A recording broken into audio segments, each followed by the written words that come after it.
مفيش قبول. لا حضرتك انا مش جايبه لك عروسه. انا اكتر حاجه ممكن تعصبني من الكلاينت، واتمنى وانت بتتعامل مع اي حد كرييتيف او اي حد صاحب ايجنسي او ايجنسي بصفه عامه، ما تعملش الحركات دي عشان انت بجد بتفصل الناس. رقم واحد ان احنا نبقى لسه واخدين منك البريف النهارده وتيجي تقول لي تاني يوم او في نفس اليوم احنا كده وصلنا لايه. احنا وصلنا لاول الشارع، احنا ما اتحركناش من مكاننا اصلا. الناس بتبقى معتمده ان احنا زي زرار هتدوس عليه، وانسى ان انت تدوس على الزرار على طول الناس هتتحرك والدنيا هتشتغل، وده مش حقيقي. تاني حاجه، اوعى ابدا ابدا لما الناس تبعت لك ديزاين تقول له مش حاسس، ما تحسش، مفيش قبول.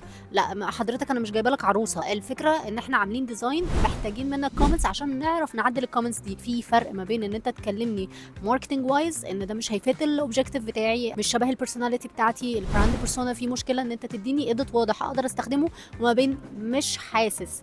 تالت حاجه ان انت دايما لما نيجي نعمل لك ادفرتايزنج وخاصه في الجزء بتاع السوشيال ميديا ادز، ما تجيش في نفس اليوم تقول لي مفيش اوردرات، ولا هيبقى في اوردرات. ممكن تلاقي من الاول يوم اوردرات، بس مش اللوجيك ابدا ان انا ابقى لسه مشغله لك الكامبين النهارده وتستنى ان انا النهارده في نفس اليوم ابقى جايبه لك لسته اوردرات ما تبقاش ملاحق عليها. مش منطقي يا جماعه. دي فتره بنسميها تيستنج. اوعى تعمل الثلاث حاجات دي عشان دول اكتر ثلاث حاجات ممكن تخلي الايجنسي تتخنق منك.